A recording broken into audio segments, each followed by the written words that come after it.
Our portfolio is up 0.85%, and we are on a combined current dividend yield of 3, actually exactly 3% for the entire portfolio, which is in the range where I would love to have it. Everything that is above 3, so this is the maximum. I don't want it to have it above 3, meaning that I'm probably above 3, meaning that I'm probably overweight high yielding stocks, or I'm just overweight cash because I'm getting 3.5% on our cash. Let's also talk about our cash at 10.29% of the portfolio, which is okay. I don't want to have it under 10, especially in this kind of environment, and I don't want to have it above 30. So somewhere in that range between 10 and 30, I'm feeling comfortable with the cash pile.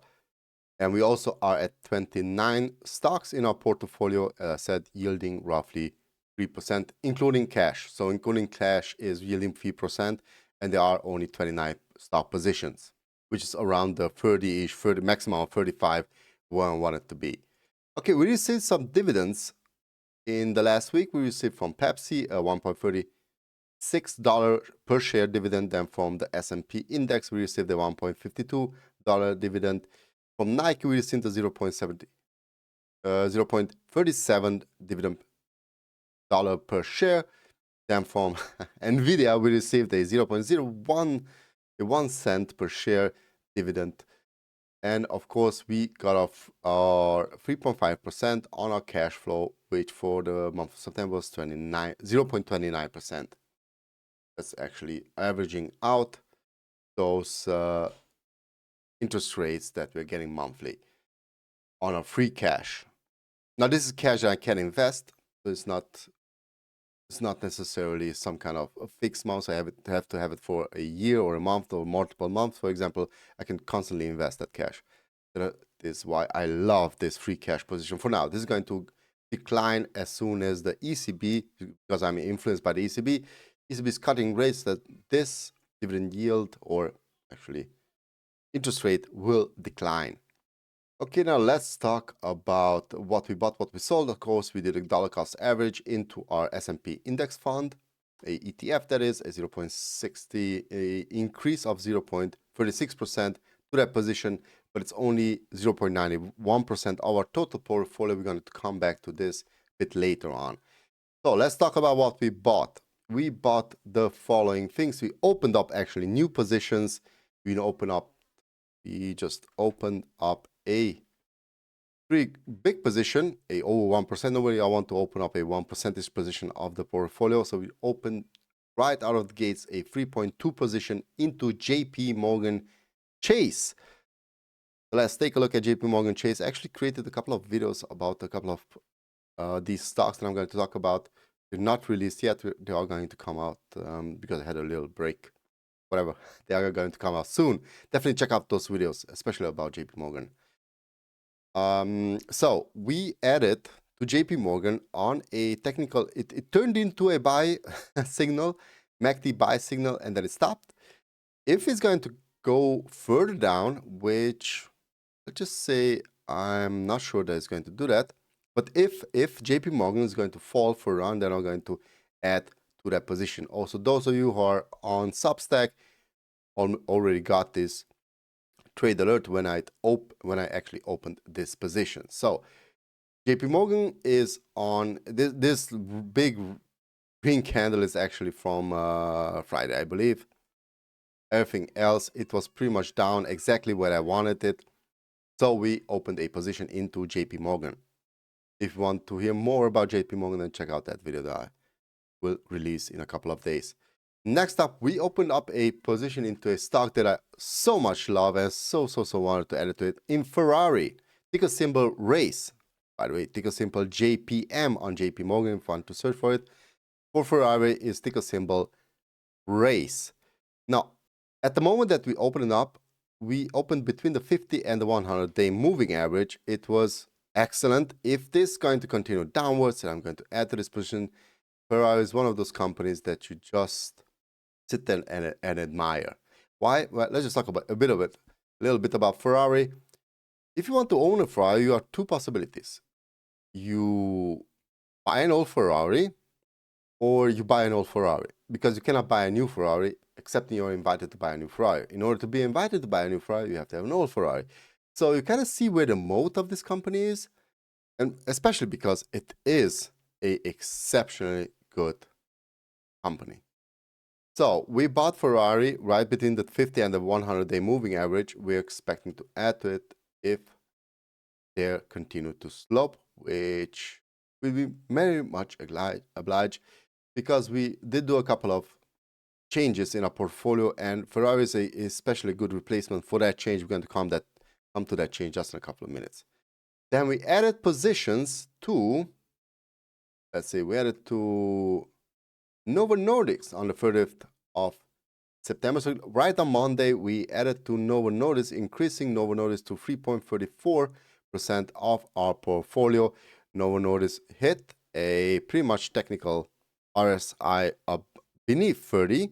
We conclude that that will be a perfect time to buy some more Novo Nordisk. We love that stock. We love what it does, especially in the pharmaceutical business, in an innovative field. They are just the best. They, and especially Eli Lilly, I would prefer over Novo Nordisk, but we do not see a good opportunity right now to add to the stock. It has a massive PE. I just say it's trading above our preferred PE ratio. We also bought some Diamondback Energy, also on Monday. Now on Monday, it was just down. But let's finish up with, so it was down. We added to the position, and we reduced and the position. We're going to talk about this just in a couple of seconds. So we added to the position. It was on a perfect technical level where I missed the first technical level, which was right here. It was at the middle of September, somewhere there, right after those September lows. I missed that opportunity. I was feeling real bad, so I add back. You should never add on feelings, but due to the recent events, sad events in the Middle East between Iran and Israel, sadly, we felt that we can add to this momentum in the energy markets. And we also, let's just talk about this right after we talk about, actually we can talk about this right now. We are going to go now to sales. So we reduce positions in the same one, due to the fact in FANG, because we reduce once here at resistance, and then after the breakout, we did 2 reductions and we stopped for now. On Friday, it went up the most out of the entire week. Diamondback Energy, we could have reduced more from that position. We are now at an interesting inflection point here. So let's just see where this is going to take us. Currently, FANG is, if I change here to the portfolio, let's see, Diamondback Energy, there we have it. Currently, it's up and away. It's looking to move outside it's already over the 60 RSI. So if it's going to move over the 70, we're going to consider reducing in our position once more. But this also means a pretty rough days for both of those countries. So let's go back to our trades. We also reduced position in Cameco. Didn't hear about Cameco. Cameco is one of those companies that produce uranium. Why did this stock explode as it did? This is where we reduce our very first time, a major reduction in the position, I must say, because we reduced Cameco to 0.65% of our portfolio. And what did Cameco do after that? It kept on ripping. So we reduced it somewhere here at the 70 RSI. It's at 79. So we missed a lot of. Basically, let's just go here. It was at 39 and we missed almost 3 points. Multiply that with however many shares you have and you can calculate your losses. Not losses. Let's be serious. Missed gains. Okay, and of course, Cameco is that company that we want to add back to it as soon as the possibility occurs. Okay, let's move on now to our closed positions. We close only one position, and that is LVMH and F, Louis Vuitton, Omid Honest, Hennessy, and Louis Vuitton, of course. So what had happened here? Pretty simple. You see this RSI, especially if you're only listening to the podcast, definitely check out the YouTube videos. On almost hitting above 70 RSI was where China stimulated. If China stimulates, everything that is luxury will grow. This is why LVMH grew from its bottom right here, and we stepped out of the position. Why did we do this? Well, pretty simple, because it was in overbought conditions. Could have gone further, but the moment of the reduction was when China also went into their blackout, but they basically went into their 1 week holiday, and nobody was buying this anymore. So we actually sold out of our positions. It was a really big position, but we made the decision to leave it for now. Are we going to come back to this? Really hard to argue due to the fact that France wants to increase their tariffs on China, or they already did. The ECB did it, and not the ECB, the European Union already increased the tariffs on China. This is one condition. Germany had their veto. They said, no, we don't want it, but that was basically the only country that did have their veto. It's not going to matter that much. Now, this is one problem for China.